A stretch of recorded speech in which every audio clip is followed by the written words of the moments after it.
KMC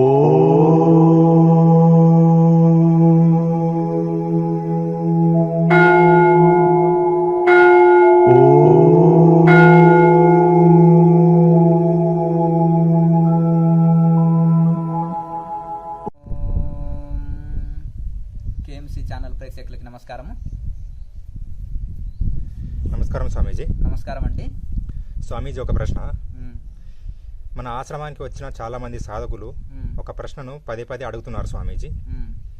అంటే మీ యొక్క అనుభవాలు బాబాజీతో ఎలా ఉన్నాయి అనే విషయం మీరు ఇందాక పుస్తకాల్లో చాలాసార్లు వివరించారు. అయినా సరే ఇక్కడికి వచ్చిన సాధకులు దాని గురించి తెలుసుకోవాలనే ఉత్సాహంతో పదే పదే అడుగుతున్నారు. ఇలాంటి విషయాలు మీరు చెప్పడానికి పెద్దగా ఇష్టపడకపోయినా, అంటే ఇంతకుముందు పుస్తకాలు వివరించారు, అయినా మీ నోటి గుండా వినాలని సాధకులు ఉత్సాహపడుతున్నారు. దాని గురించి మీ వివరాలు, ఏదైనా అనుభవాలు చెప్తారా స్వామీజీ? సంతోషం. అయితే గతంలో ఒక 20 సంవత్సరాలు మమ్మల్ని ఒక 1 year బయట క్లాసులు ఇచ్చినప్పుడు కానీ, ఆశ్రమానికి వచ్చినప్పుడు పదే పదే అడుగుతుంటే కూడా నేను ఎక్కడ వివరణ ఇవ్వలేదు. ఇంకా ఏ సాధన చేస్తుండ అనేది కూడా ఒక 20 years వరకు ఎవరికి చెప్పలేదు. తర్వాత క్రియాయోగము చేస్తున్నామని తెలిసిన తర్వాత పరంపర గురించి, బాబాజీ మహారాజు గురించి అడిగిన నేను చెప్పలేదు. గురువుల నుంచి ఆజ్ఞ వచ్చిన తర్వాత కొన్ని 4 పుస్తకాలు రాయడం జరిగింది. అందులో 2 పుస్తకాల్లో, ఇంకా ఆ యొక్క హిమాలయాల గురించి వాటి రాసిన పుస్తకాల్లో ఆ యొక్క బాబాజీ మహారాజు తోటి మా అనుబంధాన్ని చెప్పుకున్నాము. కానీ దాని గురించి ఆ పుస్తకం పైన వివరణ చాలామంది అడిగారు. ఆ పుస్తకంలో చదివినాము, చాలా బాగుంది, కానీ మీ నోటిగుంట స్వయంగా వింటే ఇంకా బాగుంటుంది అని ప్రతిసారి క్లాసుల్లో కానీ బయట కానీ అడుగుతుంటారు. అడిగినప్పుడు మేము ఎక్కువ దాని గురించి చర్చించడానికే ఇష్టపడము. గురు పరంపరలో మన తాతగారి గురించి మనం ఎందుకు గొప్పలు చెప్పుకుంటాం, పక్కోళ్ళు చెప్పుకోవాలి గొప్పలు. కనుక అలాగే మన పరంపరలో మన పరమ గురువుల గురించి మనకంటే బయట వాళ్ళు ఎక్కువ చెప్పుకుంటారు. కనుక ఆ విధంగా ఒకసారి దానికి వివరణ ఇస్తే బాగుంటుంది అని చాలామంది అడిగారు. చాలా సంతోషం, మంచి ప్రశ్న. అయితే చిన్ననాటి నుంచి కూడా మమ్మల్ని ఒక దివ్యశక్తి నడిపిస్తుంటుంది. ఎందుకంటే ఒక పల్లెటూరు, చదువురాని పల్లెటూరులో, కరెంటు లేని ఊరిలో, టీవీలు లేని ఊరిలో, ఏ పరిస్థితులు లేని ఊరిలో, ఒక చదువురాని కుటుంబంలో నేను జన్మించినప్పటికీ కూడా మరి ఏ సంస్కారం అది తీసుకెళ్ళిందంటే ఒక దివ్యశక్తి వెంట ఉండి నడిపిస్తుంది. ఆ దివ్యశక్తే మహోతార్ బాబాజీ మహారాజు. అయితే వారు 2000 సంవత్సరాల పైన వారు ఇప్పటికి కూడా సజీవంగా ఉన్నారు. ఒక సామాన్యంగా వారు కూడా మానవ జన్మ తీసుకొని మృత్యువుని జయించారు. ఎలా అంటే మార్కండేయుడు 12 ఏళ్ళ ఆయుష్ బాలుడు మృత్యువుని జయించి చిరంజీవి అయ్యారు. అలాగే ఇక సప్త చిరంజీవులని మనం చెప్పుకుంటాం. 7 మంది, అశ్వత్థామ అని, హనుమంతుడని, ఇలా మనం అందరి 7 మంది చిరంజీవుల్లో బాబాజీ మహారాజు కూడా ఆయన మృత్యువుని జయించాడు. సామాన్యులకు మృత్యు అంటే చాలా భయం, ఆయన మృత్యువుని జయించారు. అయితే మరి ఎలా జరిగిందంటే చిన్నప్పటి సంధి నేను ఎంతో వైరాగ్యంతో మరి ఇక సాధన చేసుకుంటూ చిన్ననాటి నుండి ఉన్నప్పుడు హిమాలయాలు నేను దర్శించాలని కోరిక కలిగి చాలాసార్లు హిమాలయస్ కూడా వెళ్ళినాను. మరి అనుకోకుండా చాలా విచిత్రంగా మా గురువు గారి దర్శనం జరగడం, వారితో క్రియా దీక్ష తీసుకోవడం, వారితో నా అనుబంధము ఇలా జరిగింది. తర్వాత ఒకసారి కేదార్నాథ్లో గురువు గారు అంటే అవధూతగిరి మహారాజు అనే మా గురువుగారు 150 సంవత్సరాలు వయసులో, పొడుగాటి శరీరము, బక్కపల్చటి శరీరము, కాంతియుతమైన శరీరము, భూమిని తాకే జడలు, దిగంబరి, ఆయన జీవితంతో ఎవరితో మాట్లాడలేదు. అటువంటి అవధూత మహారాజు తోటి మరి మాకు సాంగత్యం లభించి మా పూర్వజన్మ సుకృతం, వారి యొక్క అనుగ్రహం అనాలి. ఇందులో మన గొప్పతనం ఏం లేదు.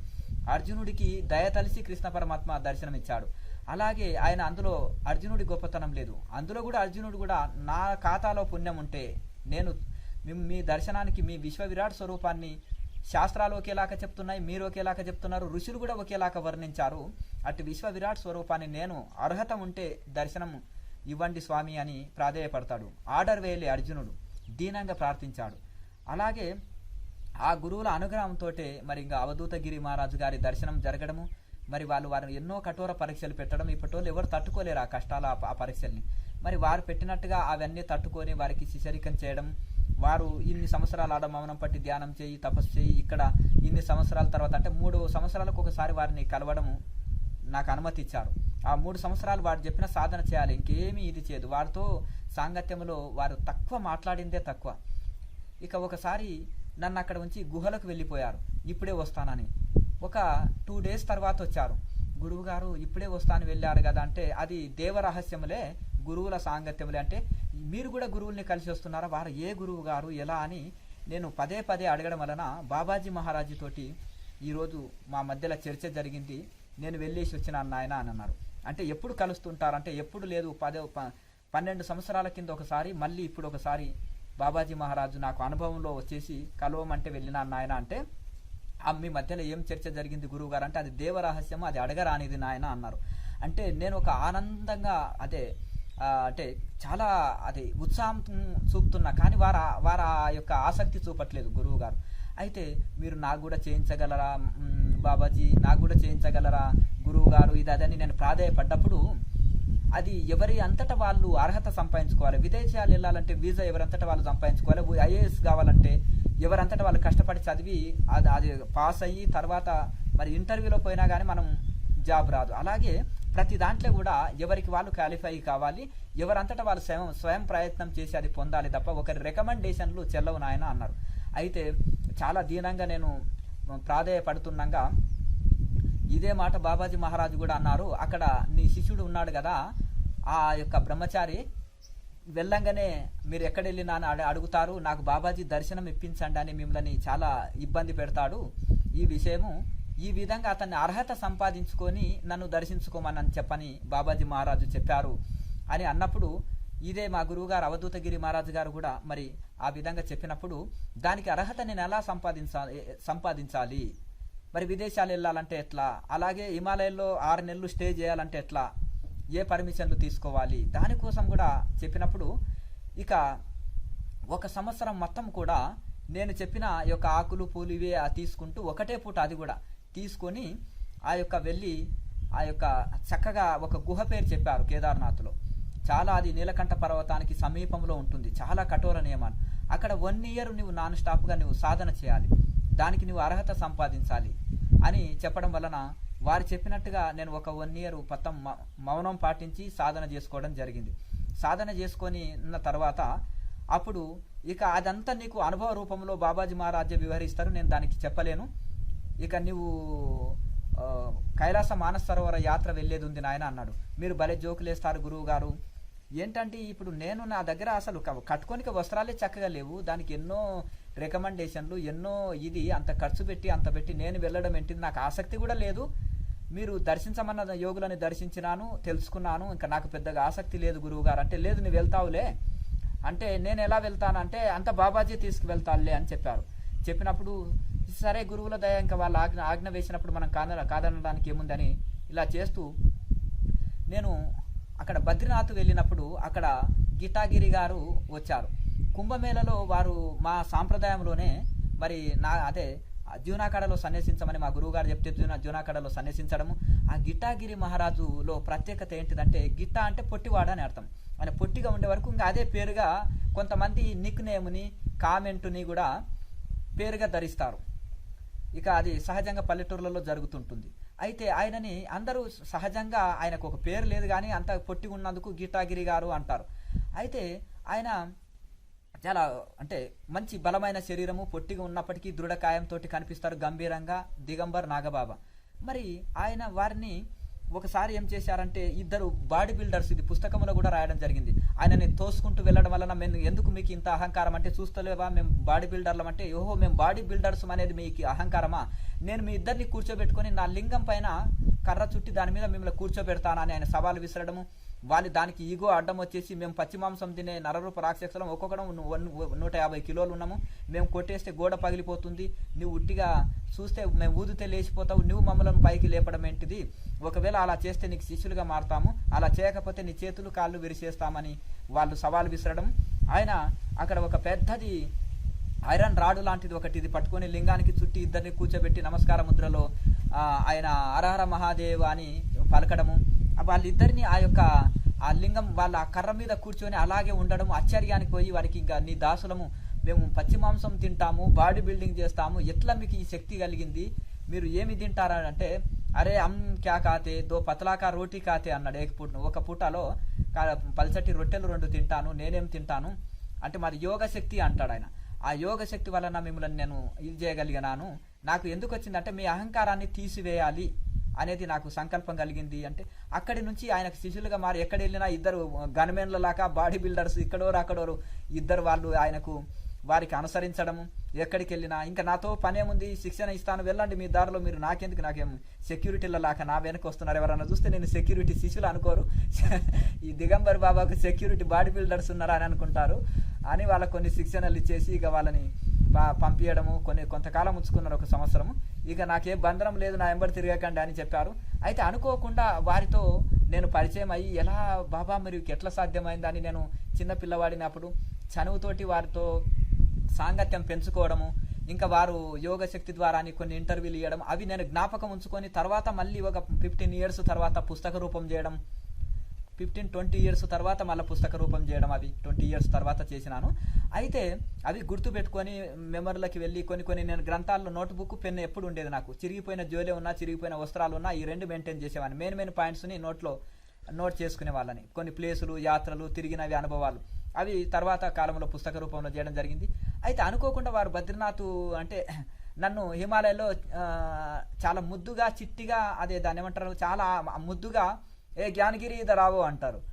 అంటే ఇంకా అది చిన్న పేరుతోటి పిల్లవాడిని ఇంట్లో పిలిచినట్టుగా, అంటే మహారాజ్ బోలియే అని, అంటే చెప్పండి మీరు ఆజ్ఞ వేయండి అంటే మనము మానస్ సరోవరం వెళ్దాము, కైలాస్ వెళ్దామన్నారు. ఏంటంటే మీరు దిగంబరి, మీ దగ్గర ఏం లేదు, నా తరిగిన చిరిగిపోయిన వస్త్రాలు తప్ప, భలే జోకులు వేస్తారండి మీరు అన్నాను.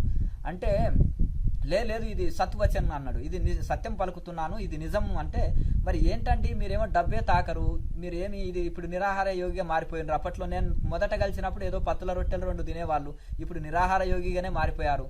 మరి పరిస్థితి ఏంటిదంటే, అరే ఢిల్లీ నుంచి నా శిష్యులు ఒక 2 వస్తున్నారు, వాళ్ళే పర్మిషన్లు తీసుకొని వస్తారు, నీకు నాకు 2 తీసుకొని రమ్మని చెప్తాను, దాంతో మనం పాదయాత్ర చేస్తాము, మనం ఆ గృహస్థులు ఎంబడి పోలేము, మనకు కుదరదు. అంటే మరి నేనెందుకండి, మరి ఇంకా మీరు అవధూత, మరి మీకు ఏ అవసరమే లేదు కదా వ్యక్తులే. అంటే ఒరే పత్రాలు మోయడానికి ఎవడు కావాలి, ఒక అసిస్టెంట్, పత్రాలు మోయడానికి ఎవరైనా వస్తారు ఆర్మీ వాళ్ళు, నాకు అవన్నీ చెప్పడం నాకు ఇష్టం ఉండదు. మరి ఎట్లుంటుంది, గంభీరంగా ఉంటుంది, వాళ్ళతో ఎక్కువ మాట్లాడడం, జవాబు ఇవ్వకపోతే సమస్యలు ఏర్పడతాయి.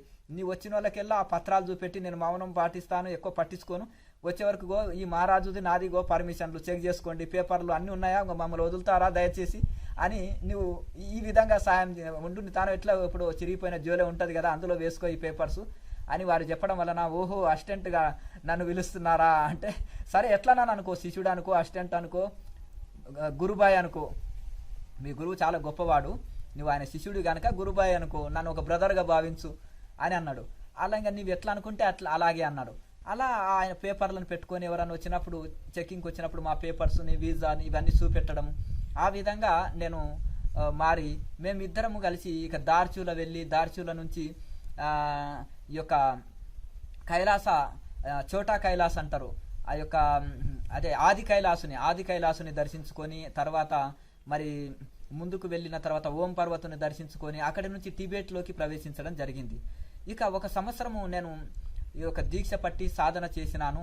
ఇక కార్తీక పౌర్ణమి రోజు నీకు దర్శనం అంటే ఇంతెంచుమించు కార్తీక పౌర్ణమి ఆ సమయంలో కావచ్చు నాయన అని మా గురువు గారు సందేశం ఇవ్వడం వలన 1 సంవత్సరం కావాల్సి వస్తుంది. మరి అంటే నీవు మానస సరోవరం వెళ్ళమన్నారు, మరి నాకు ఏమి అర్థం కావట్లేదు, సంవత్సరం కావాల్సి వస్తుంది, మరి బాబాజీ మహారాజు ఎప్పుడు దర్శనం ఇస్తారు, మా గురువు గారికి చెప్పారంట, మరి సంవత్సరం ఈ దీక్ష చేయమను అని అన్నారు కదా, మరి ఎలా అని నాకు ఏమీ అర్థం కావట్లేదు. గిట్టాగిరి గారు మేము అన్ని నడుచుకుంటూ టిబెట్ లోయల్లో నడుచుకుంటూ వెళుతున్నాం, ఎక్కడన్నా తప్పని పరిస్థితుల్లో పర్మిషన్లు అవసరం ఉండే ఆర్మీ వాళ్ళు అడిగితే చూపెట్టడము, పాదయాత్రలో మేము వెళ్తున్నాం, మా దగ్గర ఏ సౌకర్యాలు లేవు. ఆయనేమో ఇంకేమి నిరాహార యోగి, ఇంకా మా పరిస్థితి ఏముంది, ఏమైనా ఆకులో పూలులో దుంపలు సహజంగా దొరికేటివి ఏమన్నా ఉంటే, ఎవరైనా సాధువులు అని ఏమైనా అంటే దుంపలు కానీ ఏమైనా కూరగాయలు కానీ కూడా ఇస్తుంటారు కొన్ని విలేజ్ల్లో, ఇవి తింటారా అని, అక్కడ తక్కువ కూరగాయలు కూడా పండడం, కానీ ఇంకా సహజంగా ఏది దొరికితే అదే, ఇంకా మనం సౌకర్యాలు కోరిపోలే కనుక చాలా కఠోర పరిశ్రమ కోర్చి మా దగ్గర ఏం వస్త్రాలు అవి కూడా కట్టిన బట్టలు తప్ప మా దగ్గర కప్పుకొని దుప్పట్లు లేవు. ఆయన దిగంబరి బూడిద పూసుకుంటాడు అంతే, ఏదన్నా శ్మశానం కనిపిస్తే ఆ చితాభస్మమే పూసుకుంటాడు, ఇంకా ఇక మనం కూడా ఇంత పూసుకోమని చెప్తాడు, చలి పెడితే వెచ్చగుంటుందని. అలా ఆ విధంగా ఏదో నేను వస్త్రాధారణ మామూలు ఇదే పల్సటి వస్త్రాలతోటి ఉన్నాను. ఇక ఆ చిరిగిపోయిన వస్త్రాలతోటి చాలా ఒకే జత వస్త్రం ఉంది, ఒకే జోలే ఉంది. అనుసరిస్తూ లోయలుగా వెళ్తున్నప్పుడు ఆ యొక్క టిబెట్ లోయల లోపల వాళ్ళ మిత్రుడు, చిన్ననాటి మిత్రుడు ఒకరు కలవడం వలన నేను 2 days నా మిత్రుడితోటి లేక కలిసినాము. ఆయన చాలా నన్ను ఇబ్బంది పెడుతున్నాడు, 2 రోజులు ఉండమన్నాడు, అతనికి మాట ఇచ్చినాను. అంటే నేనేమో ఆగట్లేదు. ఏంటంటే యాత్రలో సుఖపడేవాడికి యాత్ర ఎక్కడిది, యాత్ర చేసేవాడికి సుఖం ఎక్కడిది, ఓహో నా డైలాగ్ నాకే చెప్తున్నావా నాయన అని వారు అనడం. అని అంటే లేదు, ఇక్కడ కాదు, మిత్రుడు కలిశాడు కాబట్టి మనం ఎక్కడ ఆగని వాళ్ళం కదా. అంటే సరే నువ్వు వెళ్తూ ఉండు, నువ్వు మెల్లగా, నేను స్పీడ్గా వస్తాను కదా, నువ్వు వెళ్తూ ఉండు, నీకు ఒకవేళ ఇక్కడ ఉండాలనిపించకపోతే అంటే నేను మెల్లగా నడవడం, ఆ నడుస్తూ వెళ్ళడం వల్ల ఈయనకేమో అన్ని దారులు గుర్తు, నాకు ఆ దారిలో కొత్తగా వెళ్తున్నాను, కొద్దిగా దారి తప్పిపోవడము, కొద్దిగా అడవిలో దారి తప్పిందంటే అడవిలో తిరగడవలసిందే.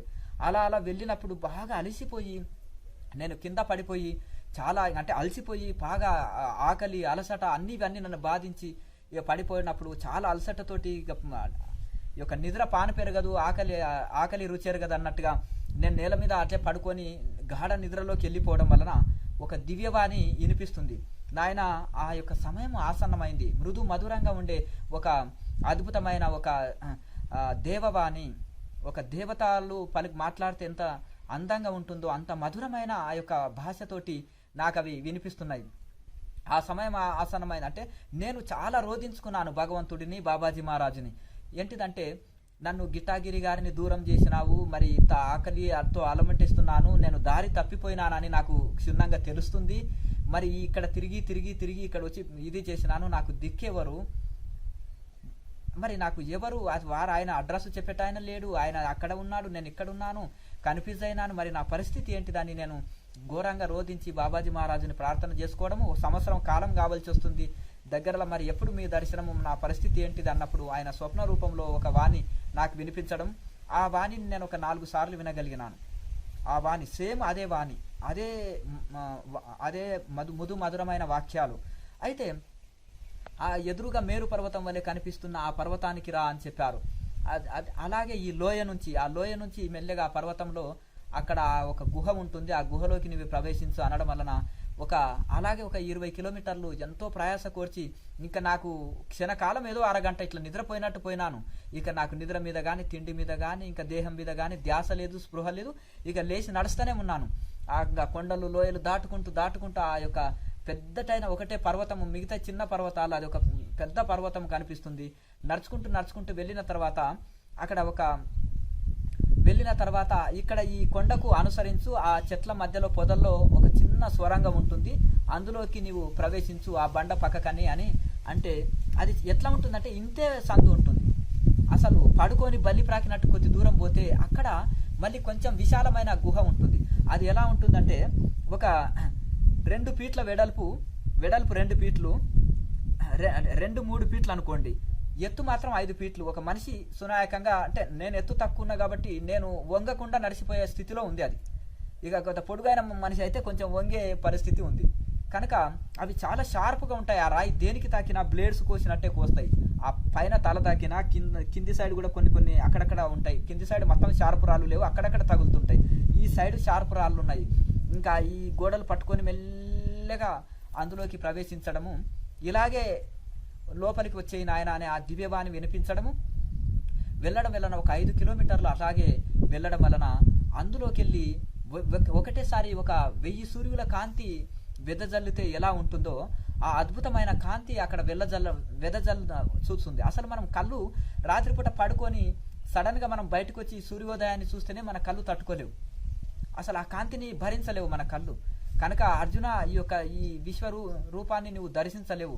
ఈ యొక్క అంటాడు కదా అర్జునుడు కూడా 1000 అంటే ఆ యొక్క కాంతులని దర్శించలేక తట్టుకోలేక ఆయన భరించలేక నీ విష్ణు రూపాన్ని చూయించు, శంకు చక్ర గదా హస్తంతో ఆ రూపాన్ని చూపించు, సుమధురమైన ఈ యొక్క విశ్వ విరాట్ స్వరూపాన్ని నేను తట్టుకోలేకపోతున్నా అంటాడు అర్జునుడు పురుష ప్రయత్నం చేత పొందలేదు. యోగేమో ఇక్కడ కొన్ని సాధనలో పొందేటివేమో పురుష ప్రయత్నం చేత, గురువులు దయచేత చూపించేటిది ఏంటిదంటే ఇది వీళ్ళు శిష్యుడు తట్టుకోలేకపోతాడు. సాధనలో పొందే అనుభవం ఏమో అతను స్వయంగా పురుష ప్రయత్నం చేత ఆ స్థాయికి చేరి చూడగలుగుతాడు. కనుక అక్కడ ఏమీ పరిశ్రమ లేదు. ఆ కాంతి తట్టుకోలేక ఒకేసారి సడన్గా నేను మత్తిల్లిపోయి అలాగే పడిపోయినా, అలసట మర్చిపోయినాను. కానీ ఆ కాంతిని తట్టుకోలేక నేను బోర్లో పడిపోవడం వలన అందులో నుంచి ఆ యొక్క 1000 కాంతుల అంటే 1000 సూర్యుల తేజం నుంచి ఆ తేజంలో నుంచి ఒక దివ్యమాని వినిపిస్తుంది ఆ బాబాజీ మహారాజ్ యొక్క శబ్దాలు. అయితే నాకు ఎలా వాళ్ళు ఆజ్ఞ వేశారు, జీవితం ఏంటిది ఇదంతా బోధిస్తున్నారు. కనీసము అది నాకు ఒక క్షణకాలం లాగానే జరిగిపోయింది, కానీ అది బహుశా ఒక 2 రోజుల వరకు అలాగే జాగింది బోధన. అయితే తర్వాత ఆ దివ్య కాంతుల నుంచి బాబాజీ మహారాజు ఒక చిన్న ఒక 16 ఏళ్ల బాలుడి శరీరం లాగా వచ్చేసి ఇక్కడ చూసి నాయన లేచి కూర్చో అని చెప్పడం వలన నేను చక్కగా అక్కడ కూర్చొని చూస్తున్నాను. అప్పుడు ఆ యొక్క ఒక సూర్యుడు వెలుగుతున్న ఆ కాంతి ఆ శరీరంలో ఆ యొక్క అంత తేజస్సు నాకు కనిపిస్తుంది. ఆ యొక్క అంత తేజస్సుతో కూడుకున్నది. ఇది యోగికి ఎప్పుడు వయసు ఉండదు, యోగులు ఎప్పుడు 16 ఏళ్ల వయసు వాళ్ళే. పూర్వం సనకసనందనులు పూర్వయోగుల యొక్క చరిత్ర విన్నావా? వాళ్ళు ఎప్పుడు దక్షిణామూర్తి యొక్క శిష్యులుగా మారారు, ఎప్పుడు 16 ఏళ్ల వయసునే వాళ్ళకు ఉంటుంది.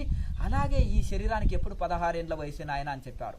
ఈ శరీరానికి వృద్ధాప్యం ఇది లేదు, మృత్యువుని జయించింది. ఇది నాకు శరీరం లేదు. ఇంకా చాలా మంది నాకు చరిత్ర కూడా ఒకటి రాసి పెట్టారు, కానీ అది తప్పుడు చరిత్ర. మన లాయర్ మాసేకి నా చరిత్ర పూర్తి చెప్పలేదు. నా గురించి క్షుణ్ణంగా నేను అన్ని యుగాల్లో ఉంటాను, నాకు మృత్యువుని జయించినాను, మీరంతా నా శిష్యులే అని కొద్దిగానే వివరణ ఇచ్చిన తప్ప నా పూర్తి చరిత్ర నేను ఎవరికి చెప్పలేదు. అది అవసరం కూడా లేదు.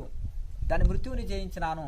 ఇప్పుడు ఈ శరీరం ఎన్నటికి మార్పుతో కూడుకున్నది, మృత్యువుని జయించినాను. అయితే మా యొక్క ఇదే రూపాన్ని నేను లాహిరి మహాశయకు, యుక్తేశ్వరగిరి మహారాజుకు, అలాగే పరమహంస యోగానందకు ఇదే రూపాన్ని దర్శనం ఇచ్చినాను. అయితే పరమహంస యోగానంద గారు నన్ను పెన్సిల్ తోటి గీయించిన ఆ యొక్క చిత్రాన్నే ఇప్పుడు 100 చిత్రాలు గీయించి వాళ్ళు దర్శనం పొందిన అనుభూతి పొందిన ఆ ఫైనల్గా ఒక చిత్రాన్ని ఇది బాబాజీ అని చెప్పడం వలన ఆ చిత్రాన్ని అందరూ నా స్వరూపం అనుకుంటున్నారు. అది నా ఛాయాచిత్రం, మన నీడ లాంటిది. అది ఒక నీడ లాంటి చరిత్ర. ఇది మాత్రమే, నాకు ఎలాంటి చరిత్రలు లేవు, నాకు ఇది లేదు. అయితే ఈ రూపాన్ని వాళ్ళు ఏదైతే దర్శించారో ఆ రూపాన్ని ఇక్కడ దర్శనం చేసుకో అన్నప్పుడు ఆ యొక్క కాంతియుతమైన ఆ శరీరము మొదలు తేజస్సు, ఆ తేజస్సు నుంచి బాబాజీ, ఆ తేజస్సును నేను తట్టుకోలేకపోయిన 1000 సూర్యుల కాంతిని ఒకేసారి తట్టుకోలేకపోవడం, అందులో నుంచి ఆ 16 ఏళ్ల బాలుడిలాగా సనకసనందనులు ఏదైతే 16 ఏళ్ల వయసుతోటే ఉంటారో అట్లా ఒక 16 సంవత్సరాల పెద్ద జుట్టుతోటి, పొడవాటైన జుట్టుతోటి చక్కగా ఒక చిన్నగా కౌపినంతో ఉండి పద్మాసనంలో చక్కగా కూర్చొని తన్మయత్వ స్థితిలో శాంభవి ముద్రలో ఉండి ఆయన నాకు బోధించారు. కర్తవ్యం ఏంటిది అనేది అన్ని చెప్పారు. అయితే ఇక నేను ఏదో కొండ గుహలో నేను ఇక్కడే తపస్సు చేసుకుంటాను, నా జీవితాన్ని చరితార్థం చేసుకుంటాను మహానుభావ, ఇంకా నేను ఎక్కడ వెళ్ళను అంటే, నిన్ను చిన్నప్పటి నుంచి నడిపించింది ఎవరు? ఈ పల్లెటూర్లలో ఆధ్యాత్మికము, భక్తి అంటే తెలియదు, ఏమీ తెలియదు. ఒక పుస్తకం అంటే తెలియదు, ఉపనిషత్తులు అంటే తెలియదు, గురువులు అంటే తెలియదు, మోక్షం అంటే తెలియదు, నరకం అంటే తెలియదు, ఏమీ తెలియని ఒక అజ్ఞానమైన ప్రదేశంలో పుట్టించి మరి నీకు ఎట్లా ఇది చేసినాను? నిన్ను చిన్న 4వ ఏట 5వ ఏట నుంచి నిన్ను ధ్యానంలోకి ఎట్లా లాగగలిగినాను నేను? అది ఆ దివ్యశక్తి నన్ను వెంట ఉండి ఏదో నడిపిస్తుంది అని నువ్వు రోజు అనుకున్నావు కదా మనసులో, ఆ దివ్యశక్తి అదే బాబాజీ మహారాజు అని వాళ్ళు నాకు వెల్లడి చేయడము. అలాగే నేను నీకు స్వప్నంలో వచ్చేసి అక్కడికి హిమాలయస్ వెళ్ళు అని మరి ఆ యొక్క చమత్కారి బాబాతోటి అంశక్రియ ఇప్పియడము, అంశదీక్ష ఇప్పియడము, అంశక్రియా దీక్ష. తర్వాత 10 శరీరాల సాధువైన నీ గురువు గారు ఒక యోగి ఆత్మకథ ప్రణవానంద స్వామి శిష్యుడైన అవధూతగిరి మహారాజు వారు ఒకటి, ఎందుకంటే నేను ఒకటి వారికి ఆజ్ఞ వేసి, ఈ విధంగా ఇప్పుడు నీకు అర్హుడైన శిష్యుడు వచ్చేసిండు, ఆయనకు నువ్వు క్రియాదీక్ష ఇవ్వని నేను ఆయనకు చెప్పడం వలన అప్పుడు నువ్వు ఆ యొక్క 10 శరీరాలతోటి ఆయన యొక్క మహత్తును చూపించినప్పుడు నువ్వు ఆకర్షితుడివై ఆయన శిష్యుడిగా మారి మొదటి దీక్ష అక్కడ తీసుకున్నావు. పూర్ణంగిరి వెళ్లే దారిలో పూర్ణంగిరి దేవి అని ఓడియానా రైల్వే స్టేషన్ నుంచి ఒక 20 కిలోమీటర్ల అరణ్యంలో వెళ్ళడం జరుగుతుంది. ఆ పర్వతం మీద శిఖరాన అమ్మవారి దేవాలయం ఉంటుంది. సరస్వతి నదీ తీరంలో శారదా నదీ తీరంలో ఉంటుంది.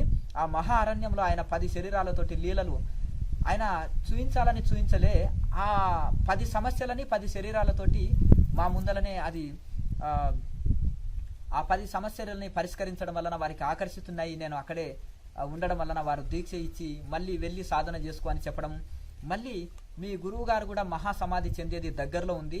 ఆయన మహాసమాధి చెందుతుంటే ఇంకా నువ్వు నీ శిష్యుని పూర్తి పరిపూర్ణని చేసినాక సమాధి తీసుకో అంటే ఇంకా ఎవరు వస్తారంటే, గతంలో నువ్వు ఆల్రెడీ ఒక ఆయనకు దీక్ష ఇచ్చినావు, అవధూతగా ఉన్నావు, జీవితాంతం అవధూతగా ఉన్నావు, ఎవరికి దీక్ష ఇయ్యలే. ఒక్క బాబుకి మాత్రం ఇచ్చినావు, అతనే ఆ బ్రహ్మచారి మాత్రమే మళ్ళీ వస్తారు. వచ్చినప్పుడు ఆయనతో పూర్తిగా చెప్పేసి నువ్వు మహాసమాధి పొందాని నీ గురువు కూడా నేను ఆజ్ఞ ఇచ్చినాను. ఒక 12 జన్మల నుంచి కూడా నువ్వు ఇదే మార్గంలో ఉన్నావు, క్రియాయోగ మార్గంలో ఉన్నావు అంటే ఏంటిదండి గురువు గారు, ఒక జన్మల్నే తీవ్ర సాధన చేసే వాళ్ళు తరిస్తారంటారు, మంద సాధన చేస్తే కూడా 3 జన్మల్లో తరిస్తారు, మరి నాకెందుకు ఇన్ని జన్మలు పట్టిందంటే అది కాదు నాయన, ఇప్పుడు జన్మ తీసుకోవాలన్నా వద్దా అనేది వాళ్ళ మీద ఆధారపడి ఉంటుంది. ఇప్పుడు మనం మామూలుగా చెప్పుకోవాలంటే రామకృష్ణ పరమహంస, రమణ మహర్షి వీళ్ళంతా మళ్ళీ రామకృష్ణ పరమహంస అలాగే మలయాళ స్వామి జన్మ తీసుకుంటున్నారు. అయ్యో వీళ్ళు ఇంత తపస్సు చేశారు, బ్రహ్మజ్ఞానులు అంటున్నారు, మరి ఇంకా మళ్ళీ దక్షిణాయనంలో దేహం వదలడం ఏంటిది, ఉత్తరాయణంలో వదలలేదు. మళ్ళీ ఉత్తరాయణ దక్షిణాయనం అంటే ఈడాపింగల దక్షిణాయనము, సుష్మనాడి ఉత్తరాయణం యోగికి. మరి మళ్ళీ వీళ్ళు జన్మ తీసుకోవడం ఏంటంటే అది వాళ్ళ ఇష్టం, వాళ్ళకి ఆ స్వేచ్ఛ ఉంటుంది. కొంతమంది వాళ్ళకి ఇష్టం లేకుండా గురువుల ఆజ్ఞ లేక దైవ ఆజ్ఞ అయిని జన్మ తీసుకుంటారు. అయితే ఎప్పుడెప్పుడైతే ఈ క్రియాయోగము లుప్తం అవుతుందో, అంతరించిపోతుందో, నా శిష్యుల్లో ఒకరిని పంపుతాను. అట్లా పంపిన వాళ్ళే లాయరి మహాశయ, బ్రహ్మచారి శిష్యుల్లో ఒకరు లాయరి మహాశయ. అయితే వారిని ఆదర్శం, గృహస్థులందరికీ ఆదర్శం చూపుట కోసం గృహస్థాశ్రమంలో వినియోగించి ఆయనని గృహస్థుగా ఉండి మళ్ళీ నాకు ఆకర్షితుడై హిమాలయాల్లో వచ్చినప్పుడు ఆయనకు నేను ద్రోణగిరి పర్వతం మీద దర్శనమిచ్చి మళ్ళీ ఆయనని క్రియాయోగం వైపు నడిపించని, ఆదర్శ గృహస్థుడిగా ఉండి నడిపించు అంటే, నేను ఇక్కడ తపస్సు చేసుకున్నాను ఈ గుహలో గురువు గారు, నేను ఇది ఆసన దండ కమండలాలు నావే, నేను మళ్ళీ వెళ్ళను ఈ మాయ ప్రపంచంలోకి అని రోధించాడు. నేను ధైర్యం చెప్పి పంపినాను. అలా యుక్తేశ్వరగిరి మహారాజు, పరమహంస యోగానంద విదేశాల్లో మొత్తం వ్యాప్తి చేయడము, నా శిష్య పరంపరలోని వాళ్ళే మీరంతా కూడా అది అంతరించినప్పుడు ఒక్కొక్కరిని పంపి నేను దీన్ని వ్యాప్తి చేస్తుంటాను. మీ గురువు గారు మొత్తము జీవితాంతం అవధూతగా ఉండిపోయారు. ఇప్పుడు ఆయన పని నీ పని డబల్ నీవే చేయవలసి వస్తుంది. ఈ దక్షిణ భారతంలో నువ్వు తెలుగు చక్కగా ఉంటావు కాబట్టి తెలుగు ప్రజల వరకన్నా నువ్వు ఉపయోగపడు అని పంపిస్తే, నాకు అవన్నీ కోరికలు లేవు గురువు గారు, ఏదో ఇక్కడ మీరు ఈ యొక్క దుంపలు, ఆకులు, అలము ఇవన్నీ తినుకుంటూ కూడా, సహజ భోజనం తినుకుంటూ, ప్రకృతి భోజనం తినుకుంటూ కూడా ఏదో గుహలో నేను తపస్సు చేసుకుంటాను, ఈ మాయ ప్రపంచాన్ని రోసి వచ్చిన గురుదేవ్ అంటే నీ గురువు దగ్గర కూడా నువ్వు ఇదే అంటావు, ఆయన కూడా నీకు చివాట్లు పెట్టి పంపిస్తాడు. ఇవన్నీ గురువు ఆజ్ఞ వింటే నీ యొక్క అందులో నీ యొక్క శ్రేయస్సు దాగి ఉంది. 1 సంవత్సరంలో మీ గురువు గారు సమాధి అవుతారు. ఆయన చెప్పిన ఆజ్ఞ విను, బాబాజీ మహారాజ్ ఆజ్ఞ విను, నువ్వు భయపడనక్కర్లేదు. 12 జన్మలో క్రియాయోగంలో ఉన్నావు. ఇక నువ్వు వెళ్ళి చక్కగా మీ గురువు గారు నువ్వు గత జన్మలో ఎవరో అది కూడా చెప్పేస్తాడు, నువ్వు వెళ్ళిన తర్వాత చెప్తాడు, నీకు అది అనుభూతి కూడా కలిగిస్తాడు చూడు అని చెప్తారు బాబాజీ మహారాజు. అది నా డ్యూటీ కాదు, ఆయన నీ గురువు నీకు చెప్పేస్తాడు. ఇప్పుడు మీరంతా నా బిడ్డలు ఈ విధంగా అని చెప్పారు. ఒక గురువు అంటే దృష్టితో, అంటే చేప కళ్ళని గుడ్డు పెట్టి ఆ కళ్ళు పెట్టి అదే కళ్ళని చూస్తుంటది, శాంభవి ముద్రలో చూస్తుంటే గుడ్డు పగిలి, అంటే దృష్టి శక్తి వలన గుడ్డు పగిలి పిల్ల అయి తల్లిని చేరుతుంది. ఇంకా కోడి స్పర్శాదీక్ష ఇస్తుంది. గుడ్లు పెట్టి 21 రోజులు అన్నాహారాలు మానివేసి కోడి దాన్ని గుడ్లని తిప్పుతూ వెచ్చదనాన్ని కలిగిస్తూ, వేడిని కలిగిస్తూ గుడ్లని తిప్పుతూ ఉంటుంది. ఎప్పుడైనా దాహం వేస్తే కొన్ని నీళ్లు రాస్తుంది, మల విసర్జనకి ఎప్పుడో ఒకసారి దిగి మళ్ళీ వచ్చేసి అక్కడే ఉంటుంది. 21 రోజులు తపస్సు పట్టింది కోడి అంటారు పల్లెటూరుల్లో వాళ్ళకు తెలుసు. తపస్సు పట్టింది ఆ కోడి 21 రోజులు పిల్లలు తీయడానికి అని. ఆ గుడ్లని పొదుగుతుంది. ఆ స్పర్శ దీక్ష ఇచ్చి పిల్లల్ని తయారు చేస్తుంది. ఇక స్మరణ దీక్ష, తాబేలు ఎక్కడో గుడ్డు పెట్టి అది నది దగ్గర, నది అంచున ఆ గుడ్లు పెట్టేసి అడవిలోకి వెళ్ళి గుడ్లని స్మరిస్తే గుడ్లు పగిలి, ఆ స్మరణ శక్తితోటే గుడ్లు పగిలి పిల్ల అయి తల్లిని చేరుతాయి. ఈ స్మరణ దీక్ష అనమాట. మేము స్మరణ దీక్షలే ఇస్తుంటాం, శిశుని దగ్గర పెట్టుకునక్కర్లేదు. స్మరణ చేతనే అతనికి లాభం చేకూరుస్తాం, స్మరణ చేతనే రప్పించుకుంటాము. స్మరణ చేత వాళ్ళని అంటే స్మరించుకోవడం వల్లనే అది రప్పించుకోగలుగుతాం. ఎవరికి ఏది ఎప్పుడు చెప్పాలనో అప్పుడు చెప్పి పంపిస్తాము. ఈ విధంగా ఉంటుంది. మళ్ళీ జన్మలో నీవు కానీ, నీ శిష్యులు కానీ, నిన్ను అనుసరించే వాళ్ళు కానీ బాబాజీ మహారాజు కోసం ప్రయత్నించొద్దు. ఈ దీనికోసం ఏమో కొండల అడవులు తిరగనక్కర్లేదు. మీ కూటస్థ చైతన్యమే బాబాజీ మహారాజు. ఆ కూటస్థ చైతన్యమే, ఆ కూటస్థ చైతన్యానికి సిలిండర్ అవ్వండి, క్రియ చేయండి. క్రియకు సిలిండర్ అయితే క్రియనే మీకు మోక్షం ఇస్తుంది. ఆ కూటస్థ చైతన్యమే మిమ్మల్ని మార్గదర్శకంగా ముందుకు నడిపిస్తుంది అని బాబాజీ మహారాజు చెప్పి క్రియలో కొన్ని లోతుల గురించి చర్చించి అద్భుతమైన సత్సంగం చేసి ఆ దివ్యవాణి ఎంతసేపు విన్నా ఇంకా వినాలనే పించే ఇది ఒకటి. ఆ పసి బాలుడు 16 ఏళ్ల బాలుడి రూపంలో కౌపీనం కట్టుకొని తేజోవంతమైన శరీరంతో నేను సామాన్య మానవుడిగా జన్మించి మృత్యువును జయించి ఎప్పటికెప్పుడు ఒకే వయసులో ఉండి ఆ శరీరం కావాలంటే శరీరంగా మారుతాను. ఎప్పుడు సూక్ష్మ శరీరంలో ఉండే యోగిని. నాకు ఒక చరిత్ర లేదు, ఒక బర్త్డేలు చేయవలసిన అవసరం లేదు, ఎవరికి తెలియదు నా చరిత్ర. కనుక నేను ఒక సూక్ష్మ శరీరంలో ఉండే యోగిని అని ఇక ఆ బాబాజీ మహారాజు చెప్పడము. అయితే గురువుల ఆజ్ఞ వింటే మీ శ్రేయస్సు దాగి ఉంటుంది నాయన అని ఆజ్ఞ వేయడం వలన ఈ జన్మకు ఇది చాలు మహానుభావ, నేను ఎంతో రోజుల నుంచి ఎదురు చూస్తున్నా మీ యొక్క దర్శనం కోసం. ఆ భాగ్యము అది నా గొప్పతనం లేదు, అది యొక్క మీ కరుణా కటాక్షము వలన నేను దర్శించుకోగలిగినానే తప్ప అది నా యొక్క గొప్పతనం ఏమాత్రం కాదు, అది మీ దయా దాక్షిణ్యం అని చెప్పడం వలన ఆ యొక్క బాబాజీ శరీరం నుంచి దివ్య కాంతులు వెదజల్లినవి, దివ్యమైన సుగంధాలు, దివ్యమైన లేపనాలు, దివ్యమైన కాంతులు వెదజల్లుతున్న ఆ యొక్క తేజోవంతమైన శరీరాన్ని ఎంత చూడాలన్న, పావన పవిత్రమైన ఆ శరీరాన్ని ఎంత చూడాలన్నా తనివిదీరా చూడగలిగినాను. ఆ కాంతి అయితే 1000 సూర్యుల తేజాన్ని అయితే నేను చూడలేను. సొమ్మతిల్లి మత్తెక్కి పడిపోయినాను 2 days 2 రోజులు. తర్వాత ఆ కాంతియుత శరీరంలోకి వెళ్ళి దివ్యమైన సువాసనలు వెదజల్లుతున్నాయి. ఆ యొక్క దివ్యమైన కాంతులు తేజోమయ శరీరాన్ని ఆ దర్శించుకోవడం, కౌపినంతో ఉన్న ఆ 16 ఏళ్ల బాలుడి యొక్క సనకసనందనులే అన్నట్టు ఆ రూపము కనిపిస్తుంది. యోగికి ఎప్పుడు వయసు తెలియదు, ఎప్పుడు ఒకే వయసులో ఉండగలుగుతాడు. మృత్యువుని జయించింది ఈ శరీరము, ఈ శరీరాన్ని జయించినాను, ఇవన్నీ జయించి నేను అతీతంలో ఉంటాను, మృత్యువుని జయించినాను. ప్రతి మానవుడు కూడా మానవ జన్మ తీసుకొని మృత్యువు జయించవచ్చును అని నిదర్శనం కోసమే అప్పుడప్పుడు ఈ శరీరంలోకి వస్తుంటాను. ప్రతి ఒక్కరికి ఏంటంటే మనం దేవతలం కావచ్చునా, మనం మృత్యువుని జయించవచ్చునా, మరణం అంటే చాలా మంది భయపడుతుంటారు. యోగికి మరణం పైన భయం అక్కర్లేదు, శరీరం నుంచి వేరై మళ్ళీ శరీరంలోకి ప్రవేశించవచ్చు, అయితే మృత్యువుని జయించవచ్చు అని నన్ను ఎంతో మంది ఆదర్శం తీసుకోవడానికి కోసమే నేను అప్పుడప్పుడు శరీరం సృష్టించుకొని క్రియాయోగంని వ్యాప్తి చేస్తుంటాను. నా శిష్యుల్లో ఒక్కొక్కరిని పంపిస్తుంటాను, వాళ్ళే వ్యాప్తి చేస్తుంటారు. కనుక ప్రతి ఒక్కరు కూడా మృత్యువుని జయించవచ్చు. ఇది నేను ఒక్కనే కాదు, ఆల్రెడీ నాకంటే ముందు మీకంటే ముందు ఎవరు ఉన్నారా గురు మహారాజు అని అడగడం వలన మీకంటే ముందు ఉన్నారంటే ఉన్నారు. 7 చిరంజీవులు లేరా నాయన? 12 ఏళ్ల బాలుడు మృకండేయుని కుమారుడు మార్కండేయుడు 12 ఏళ్ల ఆయుష్తో పుట్టాడు. మరి ఆయన చిరంజీవి కాలేదా? మహామృత్యుంజయ జపం చేస్తూ వశిష్ఠుల వారు చెప్పిన సాధనలు చేసి తరించాడు, క్రియాయోగం చేసి తరించాడు ఆయన. కనుక చాలా మంది కొత్తలో కొంతమంది ఆకలిని జయించుట కోసము కొన్ని కాయకల్పం చేస్తారు, కొన్ని యోగ ప్రక్రియలు చేస్తారు, కొన్ని యోగ ప్రత్యేకమైన సాధనలు చేసి ఈ క్రియాయోగంలో సాధన చేసి చేసి చేసి ఆ స్థితికి వచ్చిన తర్వాత మృత్యువుని జయించే శక్తి ఇందులో ఉంది నాయన. ఇది కఠోర సాధనలు చేయలేరని ఆ పతంజలి మహర్షి చెప్పిన ఉపనిషత్తు సారమైన పతంజలి మహర్షి చెప్పిన తేలిక పద్ధతిని ప్రతి ఒక్కరూ గృహస్థాశ్రమంలో ఉండి ఉద్యోగ వ్యవసాయ వ్యాపారాలు చేసుకుంటూ కూడా అందరూ తరించు సాధనని, మోక్ష సాధనని ఇది సులభంగా అందించడము, శాస్త్రీయమైన సాధనని, ఋషులు మునులు దేవి దేవతలు చేసిన సాధనని, ఇవన్నీ కూడా ఇది ఒక శాస్త్రీయమైన పద్ధతి. ఇందులో జపము, ధ్యానము, విచారణ ఇవన్నీ కలిపి వస్తాయి. సెలెండర్నెస్ ఈ యొక్క, ఎందుకంటే సమర్పణ, ఈశ్వర ప్రణిధాన, తపస్సు, స్వాధ్యాయం, ఈశ్వర ప్రణిధాన, సెలెండర్నెస్, సమర్పణ, అలాగే స్వాధ్యాయము, ఆత్మ విచారణ, అలాగే తపస్సు, తపించి పరమాత్మ కోసం తపించి చేసే ధ్యానం, ఇవన్నీ 3 కలిపి చేసే ఈ యొక్క క్రియాయోగంని అందరికీ ఇది చేయాలి. అంటే ఇవి నువ్వు దీన్ని కంగారు పడవలసిన అవసరం లేదు. వెళ్ళి చక్కగా మౌనం పాటించు, ధ్యానం చేసుకో, నీకు మనసు శాంతి కలిగినన్ని రోజులు తపస్సు చేసుకో, తర్వాత ఇవి గ్రంథ రూపం చెయ్యి. నా దర్శనం అయిన 12 సంవత్సరాల తర్వాత, 20 సంవత్సరాల తర్వాత, 24 సంవత్సరాలు నేను క్రియాయోగినని కూడా చెప్పకు. 12 సంవత్సరాల వరకు నేను దర్శనం ఇచ్చిన దర్శనాన్ని గురించి కూడా చెప్పొద్దు. నువ్వు 24 సంవత్సరాలు క్రియాయోగ సాధన చేసిన తర్వాతనే ఇతరులకు దీక్షలు ఇవ్వాలి. సన్యాసం తీసుకున్న 12 సంవత్సరాల తర్వాతనే నువ్వు క్రియాయోగ దీక్షలు ఇవ్వాలి. ఈ అన్ని కండిషన్స్ పెట్టడం వలన ఆ సమయం ఆసన్నమైనప్పుడు బాబాజీ మహారాజు మళ్ళీ నాకు స్వప్న దర్శనం ఇచ్చి నువ్వు పుస్తకం రాయి అని చెప్పడం వలన ఆ పుస్తకాలు రాయడము, బాబాజీ మహారాజు యొక్క దర్శనము అందులో పుస్తకంలో చాలా వర్ణన, చాలా అద్భుతంగా వర్ణించడం జరిగింది. అందులో అది చాలా ఆ ధ్యానావస్థలో ఉండి రాయడం జరిగింది. అయితే అవన్నీ గుర్తుకు తెచ్చుకొని మళ్ళీ రాయడము, అట్లా గురువుల చేతిలో.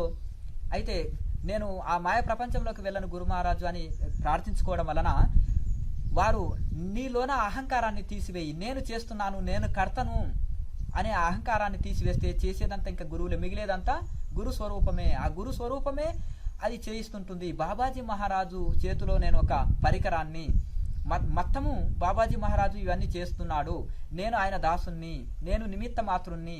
ఇది నీ జీవితంలో ఒక సూత్రంగా మారిపోవాలి. నువ్వు ఎప్పుడైనా సరే సుఖం రాని, దుఃఖం రాని, లాభం రాని, నష్టం రాని, ఇవన్నీ కూడా నిన్ను శిల్పి బండని బాది శిల్పం చేసినట్టుగా నిన్ను ఎన్నో పరీక్షలకు గురి చేసి నిన్ను ఒక శిల్పంగా మార్చడానికే నేను ఉంటున్నాను. సమాజంలో ఇది మాయ ప్రపంచము, కనకకాంత దాసులై ఉంటారు, డబ్బు స్త్రీ వ్యామోహంలో పడిపోతుంటారు, ఈ అజ్ఞానంలో ఉంటారు. ఇవన్నీ నేను ఆ అజ్ఞానుల మధ్యలో నేను ప్రవేశించలేను అంటే వారు చెప్పింది ఒకటే, ఈ ఆ 4 గోడల మధ్యలో ఈ అరణ్యాలలో ఏమి నేర్చుకుంటావు? సమాజంలో ఎంత అంటే అంత నేర్చుకోవచ్చు. వేల పుస్తకాలు చదివిన జ్ఞానానికంటే సమాజంలో ఎక్కువ స్వయం అనుభవం కలుగుతుంది. అక్కడ వెళ్ళి కూడా ఇదంతా బాబాజీ మహారాజ్ చేస్తున్నాడు. సుఖం, దుఃఖం, లాభం, నష్టం ఇవన్నీ సమానంగా తీసుకో. నువ్వు సమాజంలో నువ్వు నిస్వార్థ సేవ చేసే వాళ్ళు కూడా స్వార్థపరులుగా కనిపిస్తారు.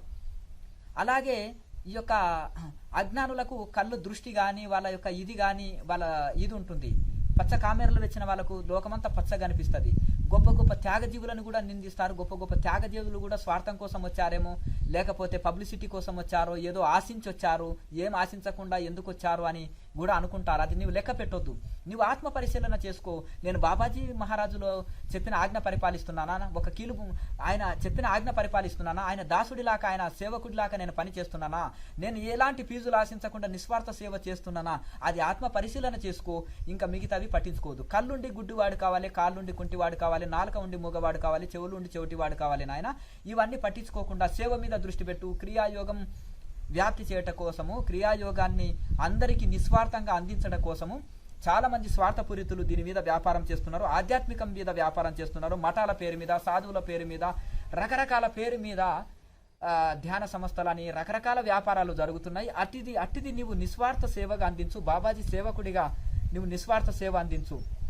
నువ్వు ఏది వచ్చినా లెక్క పెట్టకు. ఎవ్వరు ప్రపంచమంతా ఒక ఎత్తున్నా సన్యాసం అనేది ప్రపంచానికి ఎదురీత. ఎందుకంటే సామాన్యంగా కాషాయం కట్టుకొని సన్యాసి వేషంలో ప్రపంచంలో ఉండడం అనేది అది సామాన్య విషయం కాదు. అది నీవు ఇంకా అందులో ఇక్కడ ప్రాపంచికమైన నువ్వు హిమాలయాలో ఏ నియమాలు పాటిస్తున్నావో అక్కడ అదే నియమాలు పాటించు. అంత పుస్తకాలు చదివి బోధించే వాళ్ళు ఉన్నారు. అనుభవంతో చెప్పే వాళ్ళకు బ్రహ్మరథం పడతారు. అనుభవంతో చెప్పినప్పుడు వాళ్ళకి నమ్మకం కలుగుతుంది, గురి కలుగుతుంది. ఆచరించి చెప్పినప్పుడు వాళ్ళకి నమ్మకం కలుగుతుంది, గురి కలుగుతుంది. అట్లా బోధించే వాళ్ళు తక్కువైపోయినరు. నాయన నువ్వు ఆచరించి చెప్పు, ప్రతిదీ అనుభూతి చెంది చెప్పు. అలాగే ప్రతిదీ ప్రాక్టికల్గా ఆచరించి చెప్పు. నిత్య జీవితంలో, నిత్య జీవన విధానంలో ఇక్కడ హిమాలయాల్లో ఏ నియమాలు పాటిస్తున్నావో అక్కడ వెళ్ళి ఆ నియమాలు పాటించు. నువ్వు హిమాలయంలో ఉన్నవాడివే. హిమాలయాలో ఉండి 3 పూటలు తిని పడుకున్నవాడు ప్రపంచంలో ఉన్నవాడే. ప్రపంచంలో ఎవరు ఏమి స్తుతి నిందలు పట్టించుకోవద్దు, లాభ నష్టాలు పట్టించుకోవద్దు, సుఖ దుఃఖాలు నీకు లేవు. ఇది బాబాజీ చెప్పింది. బాబాజీ చెప్పినట్టుగా ఉన్నది ఉన్నట్టు నువ్వు చెయ్యి. నువ్వు ఆయన దాసుడి మాత్రమే. నీకు లాభ నష్టాలు నా కర్మ, ఇది నాది అనుకుంటేనే నీకు లాభ నష్టాలు వర్తిస్తాయి. ఇది బాబాజీది అంటే అది జరిగినా బాబాజీదే, జరగకున్నా బాబాజీదే, పొగిడినా బాబాజీదే, దూషించినా అది బాబాజీకి. అన్ని నువ్వే వదిలేసి నీకు ఇంకా నీవు నిమిత్త మాత్రుడివి, నువ్వు సాక్షిభూతానివి. అద్దము మంచి చెడులను అన్ని చూపిస్తుంది. సూర్యుడు అన్నిటి మీద, మలమూత్రాల మీద, పూజా సామాగ్రి మీద, గుళ్ళ మీద, అన్నిటి రాళ్ళు రప్పలు ప్రపంచంలో ప్రతి దాని మీద సూర్యుడు కాంతి వెదజల్లుతాడు. కాంతి కిరణాలు ప్రసవిస్తాయి. కానీ సూర్యుడు దేన్ని అంటాడు? మంచి చెడులను దేన్ని అంటాడు? అట్లాగే నీవు కూడా ఈ ప్రపంచంలో అట్లా అంటకుండా ఉండి బాబాజీ ఆజ్ఞ నేను వింటున్నాను, ఆయన దాసుడిని, ఆయన ఆజ్ఞ వింటున్నాను అని ఈ అంత చేయించుకునేది బాబాజీ మహారాజే అనే ఉద్దేశంతో చెయ్యి. నీకు ఏది అంటదని అలా ఆజ్ఞ వేయడం వలన మీ యొక్క కరుణా కటాక్షమే అని వారికి నేను సాష్టాంగ ప్రణామం చేసి, ఎన్నో స్తోత్రాలు చేసి, ఎంతో ప్రాధేయపడి, ఎంతో ఆనంద బాష్పాలు రాల్చి అక్కడ వారికి సాష్టాంగ ప్రణామం చేసిన తర్వాత ఇక నేను చెప్పిన ఆజ్ఞ పరిపాలించు, ఇందులో నీ శ్రేయస్సు దాగి ఉంది అని చక్కగా ఇది చేస్తాడు. మీ గురువు 1 సంవత్సరం తర్వాత మహాసమాధి చెందుతాడు. నువ్వు ఏమి రోధించకుండా ఆయనని సంతోషంగా మహాసమాధి చేసి చక్కగా మూతకు బండ వేసి చక్కగా నీవు వెళ్ళి గురువు ఆజ్ఞ పరిపాలించు, ఇది నా ఆజ్ఞ, మీ గురువు ఆజ్ఞ, గురు పరంపర ఆజ్ఞ అని చెప్పి ఇక అని చెప్పడం వలన మరి ఇంకా త్వరలో నువ్వు వెళ్ళు, 1 సంవత్సరంలో మీ గురువు గారు మళ్ళీ మీకు అది మహాసమాధి చెందుతారని చెప్పేసి ఆ యొక్క నా ఆజ్ఞ నువ్వు చెప్పింది విన్నదే. నువ్వు బాబాజీ ఒకరిని పట్టించుకో, ఆయన నా ఆజ్ఞ విను చాలు, అంతే, ఇంకా నీకు ప్రపంచంతో అక్కర్లేదు అని చెప్పారు. చెప్పడం వలన ఎంతో ధైర్యం కలిగింది. అక్కడే ఇంకా మళ్ళీ నేను బోర్ల పడి అక్కడే ఆ సాష్టాంగ ప్రణామంలోనే 1 రోజులో ఉండి మళ్ళీ లేచి నేను చక్కగా స్థిరమైన సిద్ధాసనంలో కూర్చొని చక్కగా బాబాజీని స్మరిస్తూ చక్కగా వారు చెప్పిన కొన్ని ముద్రల్ని చక్కగా సాధన చేసి కూటస్థ చైతన్యాన్ని దర్శిస్తూ ఆ చైతన్యంలో మళ్ళీ బాబాజీ రూపం రావడం, ఆ బాబాజీ రూపానికి మళ్ళీ నేను సాష్టాంగ ప్రణమిల్లి ఇంకా చక్కగా నువ్వు వెళ్ళి అక్కడ వెళ్తూ ఆ బండకు ఒక చిన్న మూత వేసి వెళ్ళు. ఆ చిన్న మూత ఉంటుంది, పైన లోపల కొద్దిగా పెద్ద స్వరంగా ఉంటుంది, దానికి మూత వేసి వెళ్ళు అని చెప్పడం వలన నేను చెప్పింది పాటించు, నీవు ఇంకంత శుభం జరుగుతుంటుంది. ఏది చేసినా ఏది జరిగినా నీ జీవితంలో ఇది బాబాజీ ఆజ్ఞనే. కష్టం వచ్చినా బాబాజీ నన్ను టెస్టులు, ఇప్పుడు ఒక పెద్ద పరీక్షల్లో పెద్ద ఐఏఎస్ ఆఫీసర్ కావాలంటే ఎన్ని పోటీ పరీక్షలు నెగ్గాలి. చదివేవాడికే పరీక్ష, చదివిన వాడికి ఏం పరీక్ష, తపస్సు చేసేవాడికే పరీక్షలు, తపస్సు చేయని వాడికి ఏం పరీక్షలు. తపోకాలంలో ఆధ్యాత్మిక, ఆది భౌతిక, ఆది దైవికమైన విఘ్నాలు, అనేకమైన కఠోర విఘ్నాలు వస్తుంటాయి. ఋషులకు, దేవి దేవతలకు, సమస్త గురువులకు, మీ పూర్వ గురువులకు కూడా వచ్చినాయి. నేను సాధన చేసేటప్పుడు కూడా వచ్చినాయి. అవన్నీ అధిగమించాలి. ఆ పోటీ పరీక్షలు నెగ్గి అన్నీ మనము పాస్ అయినప్పుడే పెద్ద ఉద్యోగం వస్తుంది. అలాగే ఈ అన్ని విఘ్నాలని దాటుకొని వెళ్ళినప్పుడే నిర్వికల్ప సమాధి నిష్టను అందుకొని మోక్ష స్వరూపాన్ని మనం అందుకుంటాం. ఇవన్నీ తట్టుకొని నిలిచిన వాళ్ళే ఋషులు అవుతారు. తట్టుకొని నిలవని వాళ్ళు ఏమవుతారు? బండరాయిగా పగిలిపోతే మెట్టుగా వేస్తారు. విగ్రహంగా శిల్పి చెట్లు అన్ని తట్టుకొని విగ్రహం అయితే గుళ్ళో పూజింపబడుతుంది. కనుక నువ్వు విగ్రహం అవుతావో అదే మెట్టు అవుతావో, బండరాయిగా పగిలిపోయి అందరు తొక్కే మెట్టు అవుతావు, అందరు మొక్కే విగ్రహం అవుతావో నీవే నిర్ణయం చేసుకో. ఏతేచతి తథాకురు. గురువులంతా చెప్పేది చెప్పి ఏతేచి మూలబాట పుల్లబాట, మోక్షము బంధము రెండు చూపెట్టి ఏతేచతి తథాకురు, ఇంకా నీకు ఏది నచ్చిందో అది చేయని లాస్ట్గా ఫైనల్గా స్వేచ్ఛ ఇస్తారు శిష్యుడికి.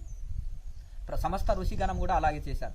కనుక ఆ విధంగా చేసినప్పుడు మళ్ళీ ఇక ఆ యొక్క దివ్యమైన కాంతిలో మళ్ళీ ఆ కూటస్థ చైతన్యంలో కూడా బాబాజీని మహారాజు, ఈ కూటస్థ చైతన్యమే బాబాజీ మహారాజు. ఇక బాబాజీ దర్శనం కోసం నీవు కానీ, నీ శిష్యులు కానీ, నిన్ను అనుసరించే వాళ్ళు కానీ ఇక్కడ ప్రయత్నం చేసి సమయం వృధా చేసుకోకండి. ఇక చక్కగా వెళ్ళి ఈ యొక్క క్రియాయోగంని వ్యాప్తి చేయి. కొన్ని గ్రంథాలు రావాలి నీ వలన, ఇంకా కొన్ని ఇది చేయాలి. అవి రాయించేది గురువులు. నేను ఏం పెద్ద డిగ్రీలు పీజీలు చేయలేదు, నేనేం రాయడం ఏంటిది, నేను చేయడం ఏంటిది అనుకోకు. ఇది రాసేది ప్రతి ఒక్క నువ్వు రాసే మాట, పలికించే మాట కూడా బాబాజీ మహారాజు పలికిస్తున్నారు. నువ్వు ఆయన చేతిలో దాసుడివి, ఆయన పరికరానివి, ఆయన వస్తువు. వారు గురు పరంపర నన్ను నడిపిస్తుందనే ఉద్దేశంతో నువ్వు చెయ్యి, అన్ని చక్కగా జరుగుతాయి.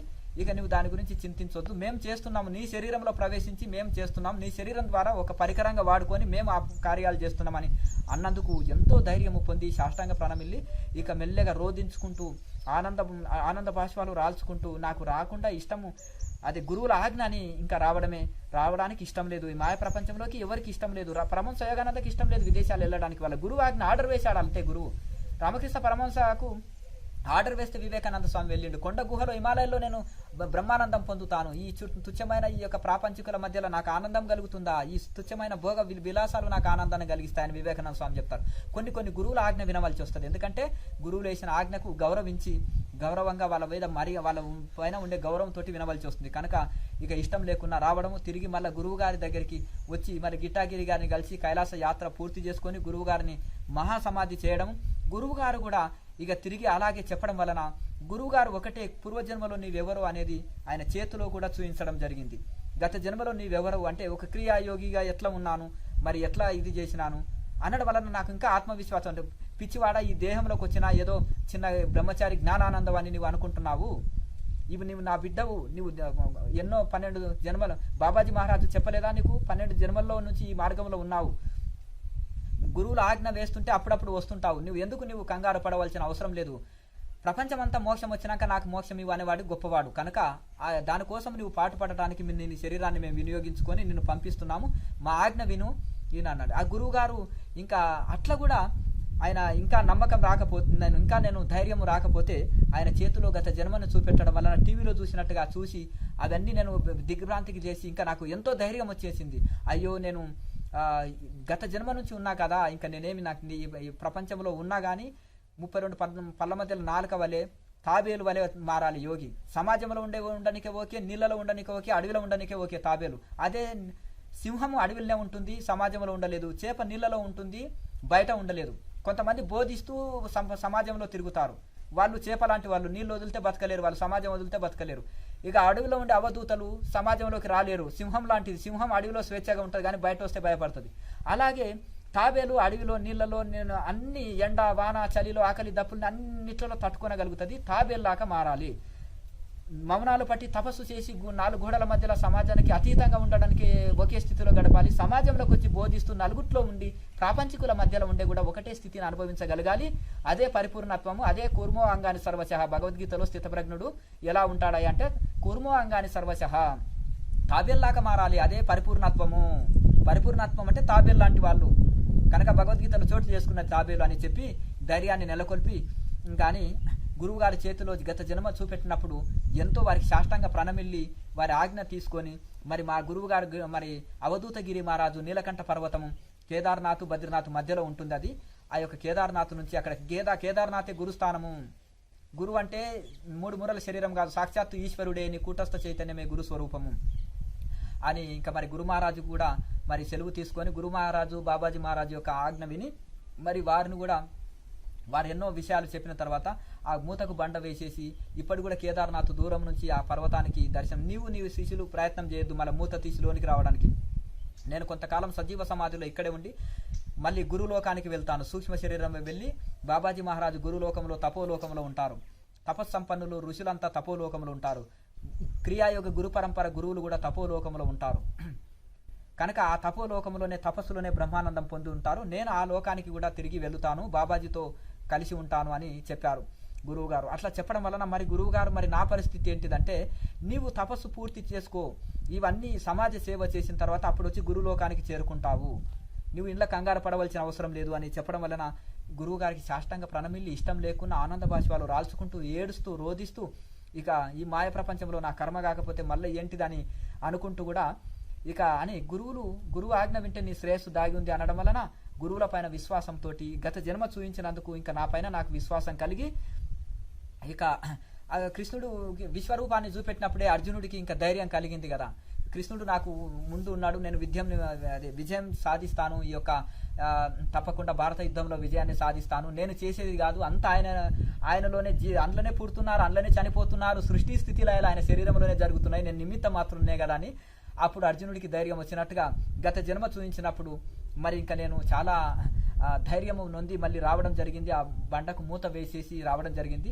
అలా వస్తూ కూడా గురువుగారు చూస్తారా కొంతకాలం ఇక్కడ తపస్సు చేసుకొని పోవచ్చు కదా అంటే ఆకాశవాణి రూపంలో కూడా గురువు ఏం చెప్పాడు, నీవేం చేస్తున్నావు అని ఆకాశవాణి రూపంలో శబ్దం అరవండి. అమ్మో గురువుగారికి అంతటా కళ్ళే ఉన్నాయి, ఇక నేను ఆ సీసీ కెమెరాలు ఉండే ఇంట్లో నేను కళ్ళు కప్పి ఉండగలనా, ఇంకా ఏముంది ఆయన అంటే అంతటా చూస్తున్నాడు. ఇప్పుడు విశ్వ విరాట్ స్వరూపంలో అప్పుడు అర్జునుడికి కింద నమస్కారం పైన నమస్కారం వెనక ముందు పైన కింద అంటే అంతటా కళ్ళు ఉన్నాయి ఆయనకి, అంతటా శరీరం బ్రహ్మాండం అంతా నిండిపోయింది. మరి గురువు పోయిన సమాధిలో ఉన్నా కానీ సూక్ష్మ శరీరంకి రోగం నొప్పి లేదు, అంతటా ప్రవేశించి శిశుని రక్షిస్తుంటుంది, శిశుని కాపాడుతుంది. ఎట్లా అంటే రామకృష్ణ పరమహంసని కూడా వివేకానంద స్వామి ఈ చిత్రం ఎవరు గీశారయ్యా అంటే ఇట్లకెళ్ళి ఒక వృద్ధుడు వెళ్ళాడయ్యా అంటే మా గురువుగారు ఎప్పుడో సమాధి అయ్యారు, ఆయన ఇక్కడ పోవడం ఏంటిదంటే ఓహో శిశుని రక్షణ కోసం గురువు వెంటనే తిరుగుతున్నాడు. ఈ కొన్ని నిదర్శనలు ఉన్నాయి. అలాగే ఆకల్లో ఉంటే నా శిష్యుడు ఆకల్లో ఉన్నాడు, అతనికి జిలేబీలు ఇవ్వని ఆ రామకృష్ణ పరమహంస రూపం వచ్చి ఇవ్వడం అంటే శిశుని వెంటాడుతూనే ఉంది విదేశాలలో కూడా చూడండి. కనుక ఇవన్నీ నాకు గుర్తుకొచ్చినాయి. ఓహో గురువులు శిశుని రక్షిస్తూ ఉంటారు కదా, శరీరంలో ఉన్నప్పటికంటే శరీరము సూక్ష్మ శరీరం నుంచి గురువు ఎక్కువ పని చేస్తాడని లాయర్ మాసే ఇదే మాట అంటాడు, వాళ్ళ శిష్యులు బాధపడుతుంటే సమాధాయ ముందు. అలాగే ప్రణవానంద స్వామి 2 శరీరాల స్వామి కూడా ఇదే మాట చెప్తాడు సత్సంగంలో ఉన్నప్పుడు. గురువు సత్తా ఎక్కడ పోదు, శిష్యులని వెంట ఉండి నడిపిస్తుంటుంది. గురువుకి సిలిండర్ కాండి, కూటస్థ చైతన్యానికి సిలిండర్ కాండి, వెంట ఉండి నడిపిస్తుంటుంది. 3 మూరల శరీరము గురువు కాదు, కూటస్థ చైతన్యమే గురువు అని ఆ గురు పరంపరలో ప్రతి గురువు ఇదే వాక్యం చెప్పారు. కనుక అప్పుడు ఇక గురువుగారికి అంతటా కళ్ళు ఉన్నాయి కదా, నేను చెప్పింది ఏంటిది, గురువు ఆజ్ఞ విని అందులో నీ శ్రేయస్సు దాగి ఉంది, నువ్వు చెప్పింది ఏంటిది చేసేది ఏంటిది అన్నారు. ఇక్కడ వచ్చినాక కూడా నేలమట్టం తవ్వుకొని ఇక్కడ సమాధిలో ఉండిపోదాము మొత్తం అనుకుంటే కూడా అందులో నీళ్లు తెప్పియడం 10 సార్లు తోడి వేసినా మళ్ళీ నీళ్లు రావడం నేలమట్టంలో, మళ్ళీ గురువు మీరు చెప్పినట్టు వింటానంటే ప్రార్థన చేసుకోవడం వలన మళ్ళీ ఆ నీళ్లు తగ్గిపోవడం, నెలకొక రోజులు అక్కడి నుంచి నువ్వు దీక్షలు ఇవ్వంటే అట్లా దీక్షలు ఇవ్వడం, 2014 నుంచి పుస్తక రచన చేయమంటే చేయడం, ఈ యొక్క నలుగురికి ఉపయోగపడుతూ 4 గోడల మధ్యలో ఉంటూ ఇక్కడి నుంచే సాధన చేయడం, ప్రపంచంలోకి వెళ్లకుండా బోధించడం అనేది మేము ఇష్టపడే మార్గం. అలా చెప్తూ ప్రతి ఒక్కటి కూడా మా జీవితంలో జరిగే ప్రతి ఇది కూడా బాబాజీ మహారాజా మహావతార్ బాబాజీ 2000 సంవత్సరాల పైన ఉండే సూక్ష్మ శరీరంలో ఉండే ఒక ఋషి. అయితే వారికి ఏ చరిత్ర లేదు, ఏ బర్త్డేలు లేవు. వారు ఏంటంటే ఒక మృత్యువుని జయించిన ఒక సామాన్య మానవుడిగా జన్మ తీసుకొని మృత్యువుని జయించి ప్రతి ఒక్కరు మృత్యువుని జయించవచ్చు అని మానవాళికి నిదర్శనంగా ఉండే ఆ మహనీయుడు సజీవంగా హిమాలయంలో నమ్మిన బంట్లకు దర్శనమిచ్చే ఒక మహనీయుడు. కనుక అలాగే మరి ఆ విధంగా మనకు ఆయన ఎప్పుడు 16 ఏళ్ల వయసు అనేది లేదు. ఆయన యొక్క దివ్య శక్తి నుంచి ఒక శరీరాన్ని సృష్టించుకొని 16 ఏళ్ల వయసులో దర్శనం ఇస్తాడు. ఆయన ఏ రూపంలోనూ దర్శనం ఇవ్వచ్చు. అలాగే ఆయన సూక్ష్మ శరీరంలో ఉంటాడు. ఆయన శరీరాన్ని అధిగమించాడు. ఆయన శరీరము లేదు, ఆయనకు సూక్ష్మ శరీరంలో ఎక్కువ ఉంటారు. కనుక మరి ఆ గురువుల ఆజ్ఞ విని ఆ ప్రకారమే మన క్రియాయోగ ధ్యాన తపోవన సేవాశ్రమము నడుస్తుంది. ఆ గురువులు చెప్పినందుకే నిస్వార్థ సేవలు జరుగుతున్నాయి. లేకపోతే నేను కూడా అందరిలాగా అజ్ఞానిలాగా ఒక పెద్ద దుకాణం ఓపెన్ చేసి పెడుతుంటే నువ్వు వెళ్తావు, వెళ్ళినప్పుడు ఓహో ఈ కొంతకాలం మౌనం పట్టుకొని ఉన్నప్పుడేమో త్యాగి అంటారు, మళ్ళీ వచ్చి ఆ సంస్థలు నెలకొల్పితే మళ్ళీ వీళ్ళు మాయలో పడ్డారు ఏంటిదండి, వీళ్ళు దుకాణం ఎందుకు? మౌనం పట్టి ఉంటేనేమో సమాజానికి ఆయన వలన లాభం ఏంది, హిమాలయ ఋషులు సమాజంలోకి వచ్చి సేవ చేయాలంటారు నాయన. అదే హిమాలయ ఋషులు వచ్చేసి సేవ అని సంస్థలు నెలకొల్పి సేవ చేస్తుంటే వీళ్ళకు మాయా చుట్టుకున్నది మఠాలు, శిష్యులు, బలగము, ఆడంబరాలు ఎందుకయా, వీళ్ళకు ముక్కు మూసుకొని కూర్చోక అంటారు. అందుకనే లోకము భిన్నము. చిన్నపిల్లలు ఏమైనా మాట్లాడితే పట్టించుకుంటామా? తెలిసి తెలియని మాటలు మాట్లాడతారు. లోకం గురించి కూడా పట్టించుకోవద్దు. లోకులు చిన్నపిల్లలు లాంటి వాళ్ళు, తెలియని వాళ్ళు కనుక తెలియక అంటున్నారంటే మనకు శాంతి కలుగుతుంది, తెలిసి అంటున్నారంటే కోపం వస్తుంది. కనుక తెలియని చిన్నపిల్లలు ఏది మాట్లాడినా తప్పు పట్టము. కనుక వాళ్ళని చిన్నపిల్లల్లాగా వేయండి. జ్ఞానులు తెలిసిన వాళ్ళు మౌనం వహిస్తారు, ఏమీ మాట్లాడరు. కానీ ఏమి తెలియని వాళ్ళే అలా మాట్లాడుతుంటారు. కనుక అది పట్టించుకోకూడదు అంటారు. ఆత్మ పరిశీలన చేసుకో. భగవద్గీతలో చెప్పిన నిష్కామ కర్మ నువ్వు చేస్తున్నావా? ఏమైనా స్వార్థపూరితంగా చేస్తే అప్పుడు నువ్వు మార్చుకో. సమాజంలో స్వార్థపూరితంతో డబ్బు కోసమే, పేరు ప్రతిష్ట కోసము, కీర్తి కోసము, వీటి కోసమే పనిచేసే వాళ్ళు ఉన్నారు. సామాన్య గృహస్థులు, సాధువులు కూడా అలాగే చేస్తున్నారు చాలా మటుకు. ఈ అన్ని సంస్థలు కూడా అలాగే డబ్బు కోసమే, ఫీజుల కోసమే పనిచేస్తున్నారు. ఇక కనుక బ్రహ్మ విద్యను అమ్ముతామంటున్నారు. బ్రహ్మ విద్యను అమ్ముతున్నారు, అమ్మబడుతుంది బ్రహ్మ విద్య సేవ ద్వారా అందించాలి. ఇది నా ఆజ్ఞ, ఇది నా ప్రతినిధిగా, నా సేవకుడిగా, నా శిష్యుడిగా నీవు ఇది అందించు. ఎవరిని పట్టించుకోవద్దు, ఎవరి లోకం వాళ్ళది, నీవు సేవ మీద దృష్టి పెట్టు. కనుక అని ఆ గురువులు ఆజ్ఞ వేస్తేనే నేను ఇది చేయగలుగుతున్నా తప్ప నేను మామూలు లేకపోతే అందరు అజ్ఞానుల్లాగా మరి డబ్బు కోసము పని చేస్తుంటేనో ఏమో. మరి ఎందుకంటే రామకృష్ణ పరమహంస నేను డబ్బు కోసం జీతం చేస్తానా, డబ్బు కోసం పని చేస్తానా? నేను దేవుడి కింద పని చేస్తాను. అందుకనే నా దేవుడైన మహవతార్ బాబాజీ కింద నేను పని చేస్తున్నాను, లాయరి మహాశయ కింద పని చేస్తున్నాను. అందుకని ఉపనిషత్తు ప్రకారంగా, భగవద్గీత ప్రకారంగా, దశోపనిషత్తుల అదే యోగోపనిషత్తుల ప్రకారంగా, పతంజలి మార్గ ప్రకారంగా, ఋషుల ప్రకారంగా, హిమాలయ యోగుల ప్రతినిధిగా, వాళ్ళ ప్రతినిధిగా నేను అందుకనే చాలా సూటిగా మాట్లాడతాను. ఏదైనా ఎందుకు సూటిగా మాట్లాడతాను అంటే ఎవరో నొచ్చుకుంటారు, ఎవరో ఇబ్బంది పడతారు అనకుండా ఏదైనా ఋషి ప్రమాణంగా ఉండాలి, శాస్త్ర ప్రమాణంగా ఉండాలి, సైంటిఫిక్ ఉండాలి. నిన్న మన రాసిన శాస్త్రాల్ని ఫాలో కావద్దని అదే నేను చెప్తుంటాను. కనుక ఆ ఋషుల పలికే మాటలు, ఆ ఋషులు ఈ శరీరం ద్వారా సేవ చేసుకుంటున్నారు, నేను వాళ్ళకు దాసుని. కనుక కేవలం వాళ్ళ ఆజ్ఞ వింటే చాలు. ఆ గురువులు ఈ శరీరం ద్వారా సేవ చేయిస్తున్నారు కనుక వాళ్ళు చేయించుకునేది ఈ సంస్థ వాళ్ళది, ఈ శరీరం వాళ్ళది, వాళ్ళకి అర్పించుకున్నాను, వాళ్ళకి సిలిండర్ అయినాను. ఆ గురువు దైవం వేరు కాదు, ఆ బాబాజీయే నా గురువు, నా గురువే బాబాజీ, ఆయననే శివుడు, ఆయననే విష్ణువు, ఆయననే పరమేశ్వరుడు, ఆయననే నా కూటస్థ చైతన్యము. అన్ని ఆ సిలిండర్. సర్వధర్మాను పరిత్యజ్య మామేకం శరణం రజ అహంత్వా సర్వపాపేభ్యో మోక్ష ఈశామి మాశుచ. అర్జున నీకు ఏది చేత కాకపోతే ఫైనల్గా ఒకటి చేయి, సర్వధర్మాను పరిత్యజ్య, అన్ని ధర్మాలను వదిలిపెట్టేయి, మామేకం శరణం రజ, నన్ను ఒక్కరిని శరణు వేడు, సిలిండర్గా నాకు ఒక్కడికి, అహంత్వా సర్వపాపేభ్యో, కోటి జన్మల నుంచి వచ్చిన నీకు పాపాలన్నీ తొలగిస్తాను, మోక్ష ఇష్యామి మా శుచ. భగవద్గీతలో ఫైనల్ శ్లోకం కృష్ణ పరమాత్ముడు చెప్పింది, లాస్ట్ శ్లోకం. ఇంకా నీకు మోక్షం ఇస్తాను, ఇంకా నీకేం కావాలయ్యా, నేను అన్ని నీకు ప్రసాదిస్తున్నాను, నువ్వు సాధన చెయ్యి, తపస్సు చెయ్యి, 29 రోజులు, ఒక రోజు వాళ్ళకు దీక్షలు ఇవ్వు అని చెప్పారు. కేఎంసీ ఛానల్ నాది, క్రియాయోగ ఆశ్రమం నాది, నువ్వు ఒక సేవకుడివి, నువ్వు నా దాసుడివి, బాబాజీ ఆజ్ఞ ఇది. కనుక బాబాజీ ఏ ప్రేరణ కలిగిస్తే అది. కొన్ని వేల టీవీ ఛానళ్ళు నన్ను ఇంటర్వ్యూలు ఇవ్వమని ఇది చేయాలన్నా నేను నిరాకరించిన వ్యక్తిని. అలాగే ఎంతోమంది పుస్తకాలు రాసిపెట్టు యోగం పైన అంటే కూడా నేను నిరాకరించిన వ్యక్తిని. సమాజంలోకి, సభలలోకి రా, యజ్ఞాలకు, పూజలకు రా అని ఎంతో వేల సాధువులు నన్ను తపోకాలంలో కానీ, తపస్సు తర్వాత కానీ, ఆహ్వానాలు, పత్రికలు వచ్చినా కానీ నేను నిరాకరించిన వ్యక్తిని. సడన్గా ఇన్ని సంవత్సరాలు జీవితాంతం రహస్యంగా ఉండి 2014 నుంచే పుస్తక రచనలు ఎందుకు వచ్చేసినవి, ఈ యొక్క ఛానల్ ఎందుకు వచ్చేసింది, ఎందుకు నేను రహస్యంగా ఉండే అవధూతలాగా ఉండే వాడిని సమాజంలో రావచ్చింది, అది నేను కాదు, బాబాజీ ఆజ్ఞ నేను వింటున్నా, ఆయన దాసుని అంతే.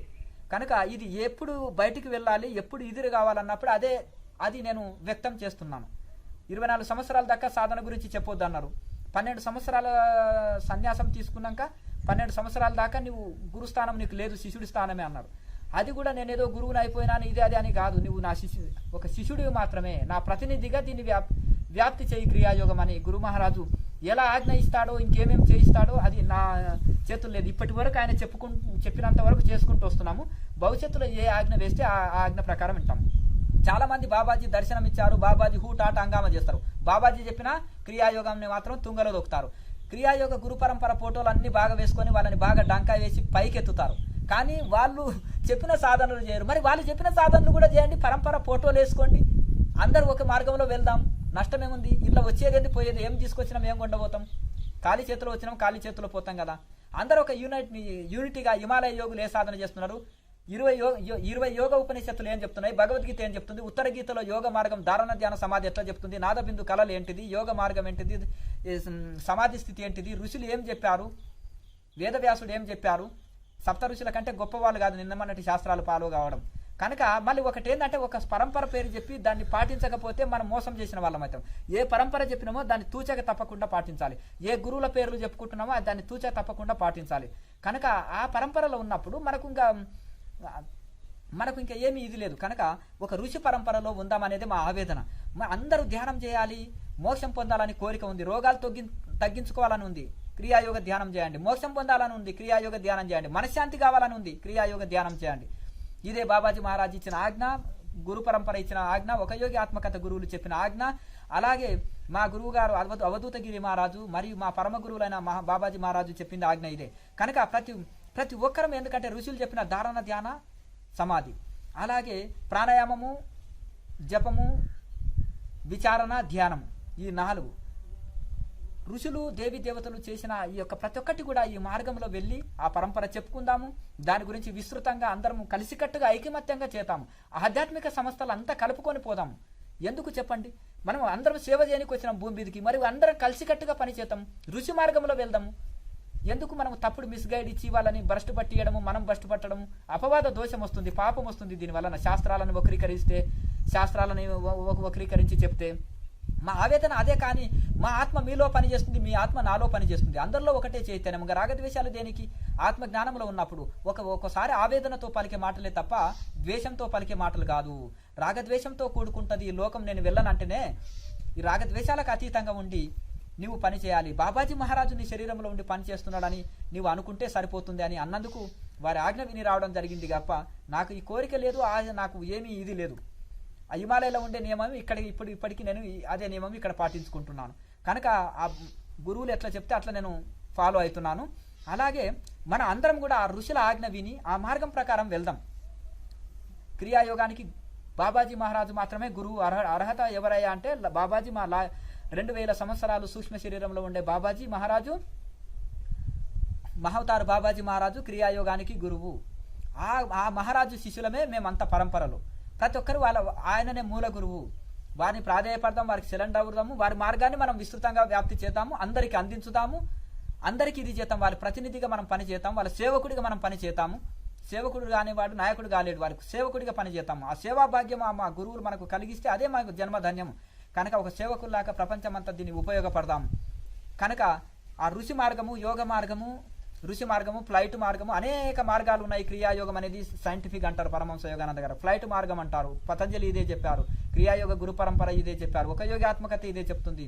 ఆ ఋషులంతా కూడా గృహస్థ జీవితము, సంసారిక జీవితము, పట్టణ జీవితం గడుపుతూ ఒక యోగాత్మకతలో గురువులు నిద్రను జయించడము, గుండె శ్వాస నాడి ఆపి సమాధిలో ఉండి చూపెట్టడం హరిహరానంద స్వాముల వారు అమెరికాలో, పరమహంస యోగానంద గారు అలాగే చూపెట్టడం, శరీరం కుళ్ళిపోకుండా ఉండడం పరమహంస యోగానంద గారు, అలాగే నిద్రని జయించడం నాగేంద్ర బాదురి గారు గాలిలో ఉండి ధ్యానం చేయడము, ఆ యొక్క రామ్ గోపాల్ మంజుదార్ గారు నిద్రని జయించడం, అలాగే 2-3 శరీరాలతోటి మా పరమ గురువులైన యొక్క ప్రణవానంద స్వాముల వారు వెళ్ళడము. వీళ్ళంతా గృహస్థులుగా ఉండి జాబు చేస్తూ పట్టణ జీవితంలో ఉండి ఎట్లా పొందారంటే, ప్రతి సామాన్య గృహస్థులకు కూడా మేము ఇది మృత్యువుని కూడా జయించగలము, మేము పంచభూతాలను జయించగలము, అష్టసిద్ధులు పొందగలము. ఈ యొక్క అగస్త్య ఋషి 7 సముద్రాలు దాగాడండి ఈ యోగం చేత. మనం చిన్న సంసారాన్ని చక్క పెట్టుకోలేమా? ఎందుకు పెట్టుకోలేము? చక్క పెట్టుకోలేము. ఆంజనేయ పర్వతాలు, కొండలు పర్వతాలు వెళ్ళాడు, సూక్ష్మంగా దోమలాగా మారాడు, బ్రహ్మాండం అంత విశ్వరూపం కూడా చూపెట్టాడు లంకినికి. మరి వాళ్ళు అంత మహత్తర పర్వతాలే ఎత్తాడు. మనం చిన్న సంసారం 4 పిల్లలకి భోజనం పెట్టలేమా? 4 పిల్లల్ని పోషించుకోలేక బీపీలు షుగర్లు తెచ్చుకొని నానా రకాల నేను అలుపుని, నేను రోగిష్టిని, నాకు మనశ్శాంతి లేదు, నేను శరీరాన్ని అని ఎందుకు ఏడుస్తున్నాం? మనం చక్రవర్తులకే చక్రవర్తులమైన ఆత్మస్వరూపాన్నిమే అయి ఉన్నాము. ఎందుకు రోధిస్తున్నాం భిక్షగాడిలాగా? భిక్షగాడిని ఎవరైనా రాకుమారి చేసుకుంటుందా? రోగిష్టి అయిన భిక్షగాడిని. ముక్తికాంత దీనుణ్ణి వరిస్తుందా? ధీరుడు ఇంద్రియాలు జయించిన వాడినే ముక్తికాంత వరిస్తుంది. ఆత్మారాముడు కుష్ఠిరోగం ఉన్నామని చేసుకుంటాడా? మహారాణిని చేసుకుంటాడు. కనుక ఆ యొక్క అలాగే సమస్త ఇంద్రియాలను జయించిన ఒక ధీరులని మాత్రమే ముక్తి అనేది వరిస్తుంది. కనుక మనము కూడా ఇవన్నిటిని ఆధీనము పరుచుకొని ఇంద్రియాలని వశంలో తెచ్చుకొని ఈ యొక్క ప్రాపంచికమైన భోగాలకు బానిసలు కాకుండా పంచ సుఖాలు మనలో ఉన్నాయి. మనలో జ్యోతి దర్శించండి, బయటి రూపంగా ఇష్టం ఉండదు. మనలో నాదం ఇందాం, ఇంకా బయటి సంగీతం మనకు అక్కడ ఉండదు. మనలో ఉండే కేచరిలో అమృతాన్ని తాగుతాం, బయటి రుచులు మనకు అక్కడ ఉండదు. మనలో కంఠంలో నుంచి వచ్చే సుగంధ ద్రవ్యాలను అనుభూతి పొందుతాం, బయటి సువాసనలు మనకు అక్కడ ఉండదు. అట్లా ఈ విధంగా కేచరిలో పొందే స్పర్శ సుఖం మనం బ్రహ్మానందం పొందుతాం, బయటి సుఖాలు మనకు ఇంకా స్పర్శని అక్కర్లేదు. ఇంకా శబ్ద స్పర్శ రూపాలు మనలోనే అనుభవిస్తాము, బ్రహ్మానందం అనుభవిస్తాము. ఎన్నెన్నో మనము అట్లా ఇక్కడ ఇహంలో సుఖాన్ని అనుభవిస్తాము, పరములో పరమాత్మలోని ఐక్యమవుతాం. కనుక అందరం కూడా ఋషులు వెళ్ళిన యోగ మార్గంలో ధ్యాన మార్గంలో వెళ్ళి విచారణ యోగము ధ్యానముని చేసి తరించుదాము. అందరం కలిసికట్టుగా దీన్ని వ్యాప్తి చేద్దాం, కలిసికట్టుగా చేద్దాము. ఋషుల మార్గంలో సాధన చేద్దాం, ఋషి పరంపరని చెప్పుకుందాము. ఈ విధంగా వెళ్ళి అందరం తరించుదాము. ఇదే బాబాజీ మహారాజు యొక్క ఆజ్ఞ, అవధూతగిరి మహారాజు యొక్క ఆజ్ఞ. దానికి క్రియాయోగానికి బాబాజీ మహారాజు పరమ గురుదేవులు, వారు దీనికి యొక్క గురు పరంపరకి గురువు. వారి మార్గంలో మనం పయనించుదాము, వారి ఆశీర్వాదాలు పొందుదాం. వాళ్ళని ఎక్కడ దర్శనానికి పరిగెత్తవలసిన అవసరం లేదు. మీ కూటస్థ చైతన్యమే బాబాజీ మహారాజు, అక్కడే నేను అందరికీ దర్శనం ఇస్తాను. అందరికీ ఇదే నా ప్రతినిధిగా చెప్పు. నా కోసం కొండలు గుట్టలు వెతకవలసిన అవసరం లేదు. మీ కూటస్థ చైతన్యమే బాబాజీ, అదే శివుడు, అదే పరమాత్ముడు, అదే భగవంతుడు. అంత కనుక ఆ విధంగా మనము ఆ కూటస్థ చైతన్యమైన బాబాజీ మహారాజుకు మనం మరొకసారి ప్రణమిల్లి మనం ఆ యొక్క బాబాజీ ఆజ్ఞని విని క్రియాయోగముని చేసి తరించుదాము. ఇదే బాబాజీ మహారాజు ఇచ్చిన ఆజ్ఞ. వారికి మనము దాసులము. లోకా సమస్త సుఖినో భవంతు. ఓం